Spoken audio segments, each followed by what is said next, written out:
Hello అండి, అందరికీ నమస్కారం. నేను ఈరోజు పొంగల్ చేశాను. ధనుర్మాసంలో ముఖ్యంగా ఎక్కువగా చేసే ప్రసాదాల్లో పొంగలి ఒకటి. 3/4 గ్లాస్ రైస్ తీసుకొని దానిలో నేను చిన్న గ్లాసులో హాఫ్ గ్లాస్ పెసరపప్పు వేసి బాగా వాష్ చేసుకొని దీనిలో 3 గ్లాసెస్ ఆఫ్ వాటర్ని యూజ్ చేశాను. నేను ముందుగా ఈ ధనుర్మాసం కోసమని జీలకర్ర, మిరియాలు అలాగే కొద్దిగా ఇంగువ వేసి బాగా ఫ్రై చేసి పొడి చేసుకొని పక్కన పెట్టుకున్నాను ఒక డబ్బాలో.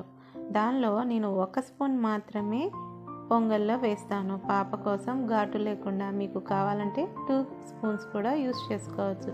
దానిలో కొద్దిగా పసుపు అలాగే 1 స్పూన్ ఉప్పు వేసి బాగా మిక్స్ చేసుకొని కుక్కర్లో 4 విజిల్స్ వచ్చేదాకా ఉంచాలి.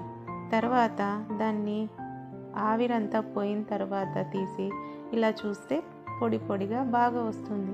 దీనిలో నేతిలో వేయించిన జీడిపప్పుని బాగా ఎర్రబడిన తర్వాత పొంగల్లో కలిపేస్తే పొంగలి రెడీ అవుతుంది. దీనిలో కొబ్బరి చట్నీ, పల్లి చట్నీ, సాంబారు ఏదైనా బాగుంటుంది. నేను ఈరోజు సాంబార్ తోటి సైడ్ డిష్గా పెట్టుకున్నాను. మీకు నచ్చిందా? నచ్చినట్లయితే లైక్ చేసి కామెంట్ చేయండి. ఇంతేనండి, చాలా సింపుల్. నమస్తే.